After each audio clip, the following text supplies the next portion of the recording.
नमस्कार, BTV news के इस बुलेटिन में आपका स्वागत है। सबसे पहले आइए एक नज़र डालते हैं आज की कुछ खास खबरों पर।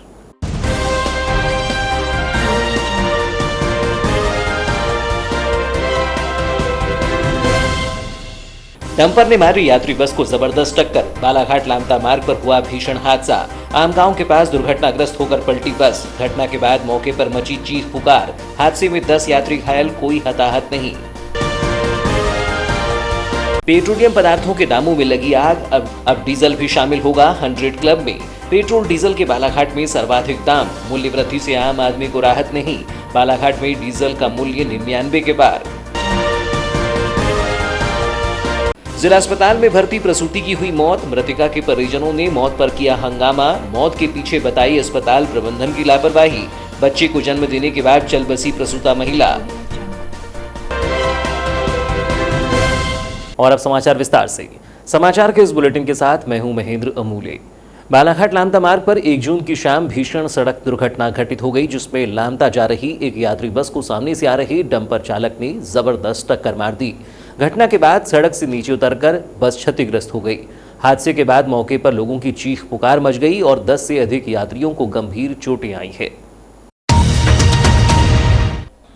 बालाघाट लामता राजमार्ग पर बालाघाट से सवारी लेकर जा रही एक यात्री बस आमगांव के पास दुर्घटना का शिकार हो गई। घटना के दौरान यात्री बस में समनापुर लामता एवं इस रूट पर यात्रा करने वाले कई यात्री बैठी हुई थी। सफर बालाघाट से अभी शुरू ही हुआ था और बस समनापुर पहुंचने ही वाली थी। इसके पूर्व ही सामने से तेज रफ्तार से आ रहे डंपर ने बस को जोरदार टक्कर मार दी। टक्कर इतनी जबरदस्त थी कि बस का सामने का हिस्सा बुरी तरह से क्षतिग्रस्त हो गया। घटना के बाद बस सड़क से उतरकर नीचे पलट गई। इसके उपरांत घबराए मरीजों की चीख पुकार मच गई। सभी अपनों को तलाशते हुए दिखाई दिए। शाम 7 बजे के दौरान हुई इस घटना में अंधकार के बीच सभी एक दूसरे की मदद करते रहे। तभी ग्रामीणों ने भी घायलों को बस से बाहर निकालने में सहायता की। जैसे तैसे घायल अवस्था में गंभीर रूप से घायल हुए यात्रियों को जिला अस्पताल में उपचार के लिए लाया गया। हालांकि घटना में किसी के हताहत होने की कोई खबर नहीं है, जबकि 10 से अधिक यात्रियों को गंभीर चोटें आई है, जिनका उपचार चल रहा है। घटना के संबंध में महिला यात्री रेणुका सावले ने बताया कि वह बालाघाट से अपने घर मोहगांव जाने के लिए बस में सवार हुई थी और उसने हादसे के दौरान देखा कि सामने से तेजी से आते हुए डंपर ने बस को टक्कर मार दी। हम लोग जा रहे थे बालाघाट से घर जा रहे थे। कैसे हुआ ये हादसा? क्या बोले? कैसे हुआ ये हादसा? ट्रक से। हादसा कैसे हुआ? वो ट्रक वाले ने मारा, डंपर वाले। कहाँ पर हुआ हादसा ये हुआ क्या समनापुर नहीं थी, आमगांव। लगभग कितने लोग थे बस में अंदाजन? सभी लोग घायल हैं। किसी की मौत भी हुई है क्या? नहीं थी। बस यात्री उषा पांचे ने बताया कि वह लामता जाने के लिए निकली थी और ड्राइवर के पीछे वाली सीट पर बैठी थी। भाग्यशाली रही कि उसे घटना में अधिक चोटें नहीं आई हैं। कहाँ जा रहे थे आप? लामता जा रहे थे बालाघाट से। बताएंगे किस प्रकार की घटना हुई है आज यहाँ पर और कहाँ पर हुई है? कहाँ पे? आमगांव। किस प्रकार घटना हुई है? बहुत घटना बेकार हुई है। कैसे हुई घटना ये? उधर से बस जा रही थी, उधर से वो आ रहा था डंपर वाले, बस वाले का ये होगा। बस में कितने लोग थे? 7-8 लोग। प्रत्यक्षदर्शियों ने बताया कि बस में अधिक यात्री सवार थे और हादसे की भयावहता से यह अंदाजा लगाया जा सकता है कि सभी यात्री सौभाग्यशाली रहे कि इतने भीषण हादसे में किसी की मौत नहीं हुई। हालांकि कई मरीजों की हालत गंभीर बताई जा रही है, जिन्हें जिला अस्पताल में भर्ती कराया गया है।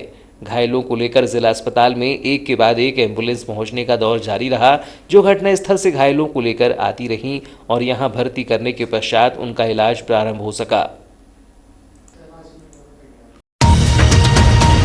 जहां एक और महंगाई कमर तोड़ रही है, वहीं पेट्रोलियम पदार्थों के दाम भी बेतहाशा बढ़ रही हैं। कुछ महीनों से पेट्रोल के दाम 100 के ऊपर चले गए हैं। वहीं अब पेट्रोल के साथ कदम ताल करते हुए डीजल भी 100 क्लब में शामिल होने जा रहा है। बालाघाट में डीजल के दाम 99 से अधिक हो गए हैं, जो 100 पर पहुंचने के करीब हैं, या यूं कहें कि जल्द ही डीजल भी पेट्रोल की तरह सेंचुरी बना लेगा। पेट्रोलियम पदार्थों की मूल्य वृद्धि कम होने का नाम नहीं ले रही है। खाद्य पदार्थों एवं तेल की महंगाई झेल रहे आम आदमी के लिए यह किसी झटके से कम नहीं है। बीते कुछ महीनों से पेट्रोल के दाम 100 से अधिक दर्ज किए जा रहे हैं और हालात अब भी यही हैं कि बालाघाट जिले में सर्वाधिक महंगा पेट्रोल बिक रहा है। यहाँ पेट्रोल सादे पेट्रोल के दाम 109 रुपये तक पहुँच गए हैं, जबकि प्रीमियम पेट्रोल 110 से भी आगे निकल गया है। पेट्रोलियम पदार्थों के दामों में लगी आग कहां जाकर थमेगी, कुछ कहा नहीं जा सकता है, क्योंकि अब डीजल भी पेट्रोल के पीछे पीछे 100 का आंकड़ा छूने जा रहा है। महंगाई के इस दौर में पेट्रोलियम पदार्थों के बढ़ते दामों से जहां आमजनों की जेब ढीली हो रही है, वहीं इसका असर माल भाड़े एवं व्यावसायिक ट्रांसपोर्ट तथा यात्री परिवहन पर भी पड़ रहा है, जबकि खाद्य पदार्थों के दामों का ग्राफ भी तेजी से चढ़ रहा है। ऐसे में आमजन पहले से लॉकडाउन में आर्थिक स्थिति खराब होने से बेहाल है, वहीं रही सही कमर महंगाई तोड़ रही है। फिलहाल महंगाई से किसी भी प्रकार की राहत मिलने की उम्मीद कम है। जिला अस्पताल में प्रसूता ने एक बच्चे को जन्म देने के बाद दम तोड़ दिया। परिजनों ने मौत को लेकर अस्पताल में हंगामा किया और अस्पताल प्रबंधन पर गंभीर आरोप लगाए। मृतका के पिता ने कहा कि नॉर्मल प्रसूति के बाद भी प्राइवेट अस्पताल ले जाने को कहा गया, जो गैर जिम्मेदार कार्यप्रणाली का परिचायक है। घटना के संबंध में बताया गया कि कटंगी थाना क्षेत्र के जरामोह गांव में रहने वाली नवविवाहित माया पति एवं हिवारे को 29 जून की रात 11 बजे प्रसूति के लिए भर्ती किया गया था। 30 जून के तड़के उसने नॉर्मल प्रसव से एक बच्चे को जन्म दिया। मृतका के पिता परदेसी कुमरे ने बताया कि नॉर्मल प्रसूति होने के बाद शाम 6 बजे बेटी को नर्स ने शहर के एक प्राइवेट अस्पताल ले जाने कहकर भेज दिया था। प्राइवेट में जाने पर वहां चिकित्सक नहीं मिले, जिसके बाद अन्य दूसरे अस्पताल लेकर गए, जहां से उन्हें वापस जिला अस्पताल भेज दिया गया।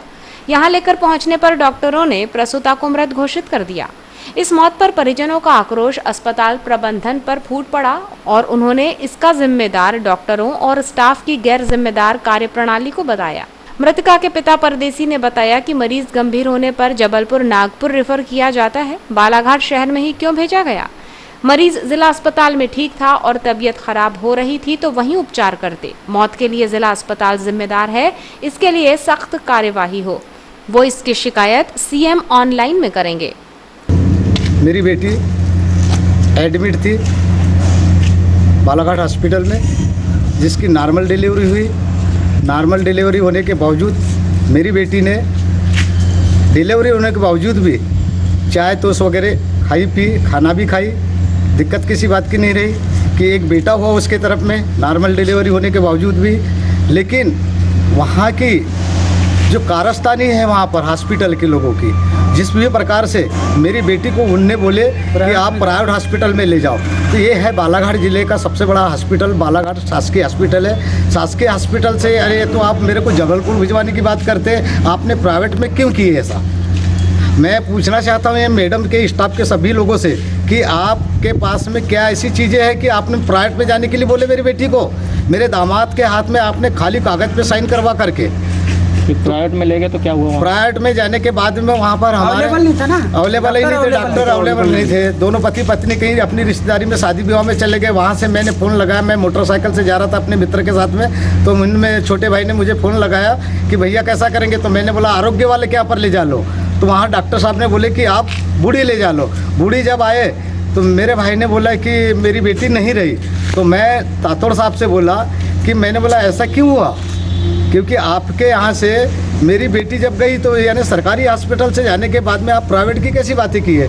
तो बोले यार आपकी बेटी उधर चले गई है और वहाँ भिजवाए हैं, तो यहाँ पर आने के बावजूद बोले। मैंने बोला पोस्टमार्टम के लिए नहीं मैं करवाऊँगा पोस्टमार्टम, इसलिए नहीं करवाऊँगा कि किसी भी प्रकार की दुर्घटनाएँ होती है, कोई जलता है मरता है या कोई पानी से डूब जाता है, तो उस हिसाब से हम पोस्टमार्टम कर ले। तो मैं आपकी बातों से सहमत रहूँगा। आप क्या चाहते हैं? मैं ये चाहता हूँ कि मेरी बेटी को जो है यहाँ लापरवाही की वजह से जो कार्यक्रम हुआ है, मैं इसका केस बनाऊंगा और मैं डायरेक्ट ऑनलाइन पूरा मुख्यमंत्री तक की कार्रवाई करूंगा।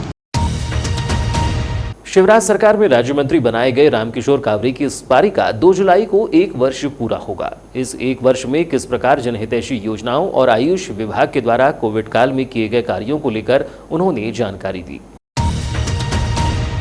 राज्य मंत्री रामकिशोर कावरे ने चर्चा के दौरान बताया कि वे भाजपा के कार्यकर्ता हैं और उन्हें जो दायित्व मिला है उसे ईमानदारी से पूरा करने का प्रयास जारी रहेगा। राज्य मंत्री की जवाबदारी मिलने के बाद किए गए कार्यों का उल्लेख करते हुए उन्होंने बताया कि इस एक वर्ष में महामारी का प्रभाव रहा, जो चुनौती भरा समय था। आयुष विभाग से लोगों की मदद करने का कार्य किया गया ताकि रोग से लड़ने लोगों की प्रतिरोधक क्षमता बढ़ाई जा सके।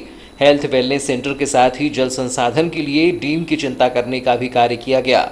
उन्होंने बताया कि कोरोना काल में जिले के लंबित विकास कार्यों को अब सामान्य होते माहौल में गति देने की कोशिश रहेगी।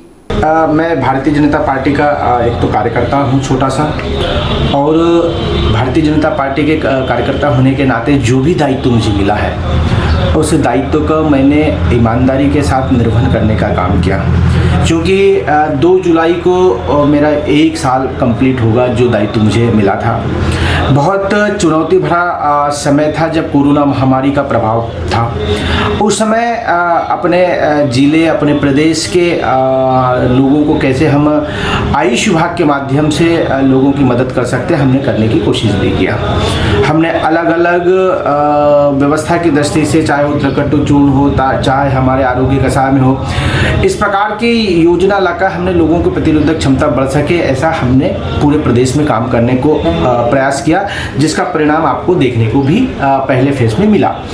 हमने जहां तक हेल्थ एंड वेलनेस सेंटर, जहां हमारी पेथी जिसका विश्वास लोगों को में टूटा हुआ था, उस पेथी को हमने फिर से क्या अच्छा हो सकता है कोशिश किया। Health and wellness centre 362 wellness centre हमने भारत सरकार से लेकर आए और लगभग सारे वेलनेस सेंटर के काम कंप्लीट हो गए। उसका लाभ हमारे आम जनता को भी मिलेगा। रही बात इरिगेशन में, जहां पर हम जल संसाधन के माध्यम से लोगों के खेत तक कैसे पानी पहुंच जाए, हमारे उन सारे डेमों की कैसे चिंता हो, हमने उस पर भी बहुत ज़्यादा काम करने का प्रयास किया। कोरोना से बचाव के लिए चल रहे टीकाकरण को लेकर जहां पहले उत्साह में कमी थी, वहीं अब लोग कतारबद्ध होकर वैक्सीन की डोज लगाने पहुंच रहे हैं। लेकिन डोज की कमी सामने आ रही है, जिससे टीकाकरण में काफी इंतजार करना पड़ रहा है। गुरुवार को शहर के वैक्सीनेशन सेंटर में यही आलम रहा, जिसमें लोगों की भारी भीड़ जीवन रक्षक डोज लगाने पहुंची थी। जिला स्वास्थ्य विभाग द्वारा सामाजिक, धार्मिक एवं व्यापारिक संगठनों के अलावा अन्य संस्थाओं के सहयोग से टीकाकरण शिविर का आयोजन किया जा रहा है। गुरुवार 1 जुलाई को बालाघाट शहर के 4 सेंटरों में टीकाकरण चलता रहा, जिसमें PG college Balaghat, urban PSC, shamrock school एवं एसबीआई लाइफ, इन केंद्रों में लोगों को सुरक्षा कवच वैक्सीन की डोज लगवाई गई। शेमरॉक स्कूल में नारी मंच के सहयोग से टीकाकरण शिविर का आयोजन हुआ, जहां देखा गया कि लोगों के उत्साह में कोई कमी नहीं थी और लंबी कतार में खड़े होकर लोग अपनी बारी का इंतजार करते रहे ताकि उन्हें भी वैक्सीन की डोज लग जाए। नारी मंच अध्यक्ष शांता तिवारी ने बताया कि 300 डोज का लक्ष्य स्वास्थ्य विभाग की ओर से दिया गया था, लेकिन यहां बड़ी संख्या में लोग पहुंच गए। आगामी समय में भी टीकाकरण शिविर लगाया जाएगा। उन्होंने वैक्सीन की डोज लगाने, सावधानी बरतने और कोरोना से सुरक्षा के उपाय करने की आवश्यकता पर जोर दिया। क्या मैसेज देना चाहेंगे समाज इस तरह से आज लोग आए, उत्साह दिख रहा है? ये मैसेज देना चाहेंगे कि आप लोग वैक्सीन से डर रहे हो, जी, इससे क्या होगा? आप वैक्सीन लगवा लो तो उतनी बड़ी जो बीमारी आ रही है कोरोना वाली, कि अब लोग बोल रहे हैं 5 दिन में नहीं देंगे और हर परिवार ख़त्म हो गए हैं, बड़े बड़े परिवार।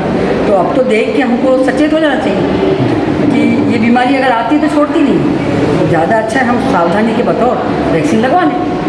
मैं सबको यही मैसेज देना चाहूँगी कि आप अफवाहों पर ध्यान मत दो कि अरे बुखार आएगा रे और वो तो डाल देंगे रे, और गांव में चलता रहता है, पढ़े लिखे लोग नहीं हम नहीं आ रहे हैं, फिर हमारी तबीयत खराब हो जाएगी, कौन देखेगा। तो ये सब अफवाहों से आप मत डरो और आप लोग आके वैक्सीन तुरंत लगवाओ। पहली उसी प्रकार नारी मंच की सदस्य निर्मला त्रिपाठी ने जागरूकता संदेश के माध्यम से लोगों में जागरूकता का संचार किया। उन्होंने कहा कि वैक्सीन से कोरोना की कमर तोड़नी है, जिसके लिए जिम्मेदारी पूर्वक टीकाकरण कराना होगा।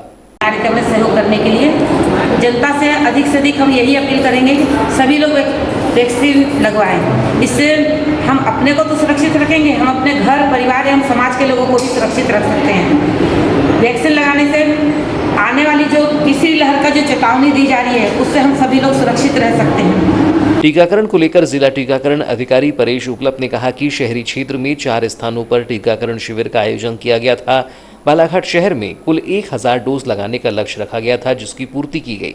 उन्होंने कहा कि सॉफ्टवेयर में बदलाव की वजह से OTP आने में देरी हो रही है और लोगों को थोड़ा इंतजार करना पड़ रहा है। और बालाघाट में हमने 1000 से 1100 डोज रखा हुआ है और वैक्सीनेशन तो अभी चल रहा है। सर जिस तरह से सभी जगहों में भीड़ काफ़ी है, जितने मात्रा में डोज उससे ज़्यादा लोग हैं, तो क्या लगता है असल में भीड़ का आज इसलिए है प्रॉब्लम हुआ है कि आज सॉफ्टवेयर में कुछ चेंजेस हुए हैं। जी। पहले सॉफ्टवेयर OTP नहीं ले रहा था, अब सॉफ्टवेयर जिस संबंधित व्यक्ति को अपना वैक्सीनेशन कराना है, जैसे वो हमारा रजिस्टर्ड कराता है ऑन द स्पॉट, तो उसके मोबाइल में OTP आता है जी, और OTP आने के बाद कोई प्रोसेस फॉलो होती है। OTP के कारण ये हो रहा है कि 15 सेकंड में OTP आ रहा है जी, और इसलिए थोड़ा सा भीड़ भाड़ बढ़ रही है क्योंकि सॉफ्टवेयर का इशू है। सर अगला महाअभियान कब चलाया जाएगा इसके बाद? नहीं, आज भी जो है आज महाअभियान के तहत ही वैक्सीन लग रहा है। अपने को 17,000 डोज मिले थे जी, महाअभियान के तहत ही आज वैक्सीनेशन लग रहा है। इसके बाद सर सेकंड कब का है? अभी शनिवार को हमारा 2 वैक्सीन का सेकंड डोज का है। शनिवार हमारा कोरोना संक्रमितों की मौत पर सरकार द्वारा मुआवजा दिए जाने को लेकर कांग्रेस पदाधिकारियों ने वार्ता ली, जिसमें उन्होंने कहा कि मृतकों के परिजनों के मृत्यु प्रमाण पत्र में कोविड से मौत को जोड़ा जाए ताकि परिजनों को शासकीय सहायता का लाभ मिल सके। हीरापुर निवासी ऐसे ही कुछ आर्थिक तंगहाल परिवारों ने बूढ़ी स्थित विद्युत कार्यालय में पहुंचकर बिजली के बिलों को कम करने के लेकर गुहार लगाई। उनका कहना था कि पहले अत्यधिक कमाने वाला बिजली बिल अब 4,000 रुपये तक आ रहा है और आर्थिक रूप से कमजोर होने की वजह से इतना बिल देने में असमर्थ हैं। उनका कहना था कि बिजली विभाग के दफ्तर में पहुंचकर जब अपनी परेशानी बताई जाती है तो उन्हें वहां के कर्मचारी उल जलूल बातें कहकर भगा देती हैं। द्रौपदी अर्जुनवार ने कहा कि बिजली बिल अधिक आ रही हैं, जिसमें से आधा बिल भरने की मांग को लेकर पहुंची थी, लेकिन कर्मचारियों ने डांट कर लौटा दिया। उन्होंने बताया कि वह आर्थिक रूप से परेशान है, घर में पति विकलांग है, जबकि इसके पूर्व भी इसी तरह हजारों रुपये के बिजली बिल भेजे गए, जिसे भरकर वह थक चुकी हैं।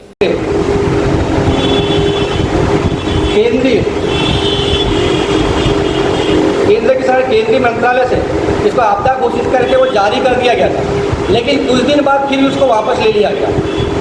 और अभी देखते हो विगत 2 वर्षों में जिस प्रकार से कोरोना के आंकड़े छुपाए हैं, तो इस आंकड़े छुपाने के उद्देश्य को लेकर भी हमने हाईकोर्ट में याचिका लगाई कि सरकार आंकड़े छुपा रही है और जो जिनके परिवार के जो कोरोना से मृत हुए हैं उनके जो सर्टिफिकेट दी जाएगी उस पर मृत्यु का कारण कोरोना लिखा जाए कि जिससे उनको फ़ायदा मिले। लेकिन इसमें भी पहले केंद्र सरकार ने फंड न होने का दलील पेश की, लेकिन सुप्रीम कोर्ट ने उसको खारिज करते हुए और सभी जो हाई कोर्ट में उनकी याचिका लगी थी जो 4 लाख रुपए कोरोना मृत को मुआवजा देने का, उसको देखते हुए सुप्रीम कोर्ट ने सरकार को फटकार लगाई और 6 हफ्ते के अंदर राज्य सरकार को निर्देशित कर जो कोरोना से मृत लोग हैं उनके खाते में राशि डालने के लिए उनको बाध्य किया। आप देखें बालाघाट में 64 आंकड़े दिखा रहे हैं कोरोना मृत सरकारी आंकड़े, लेकिन अभी तक अगर बालाघाट में देखा जाए हम लोगों ने पूरे कांग्रेस के कार्यकर्ताओं ने एक सर्वे किया है अपने ब्लॉक अध्यक्षों को, अपने वार्ड मेंबरों को, तो कम से कम बालाघाट जिले में 6,000 लोगों की कोरोना से मौत हुई है। तो 6,000 लोगों जब कोरोना से मौत हुई है तो सरकारी आंकड़े में वो अपने सर्टिफिकेट बनाए। अब सुप्रीम कोर्ट का आदेश आ गया कि कोरोना केस पे। उसी प्रकार परवीन खान ने बताया कि बिजली विभाग के कर्मचारी बिल के भुगतान को लेकर घर पहुंच जाते हैं और लाइन काटने की धमकी देते हैं। आर्थिक समस्याएं बनी हुई हैं और ऐसे में बढ़े हुए बिजली बिल को कम करने की बजाय गरीबों को परेशानी उठानी पड़ रही है। तो ये थी अब तक की खबरें। नई खबरों के साथ एक बार फिर हम हाजिर होंगे, तब तक के लिए दीजिए इजाजत। नमस्कार।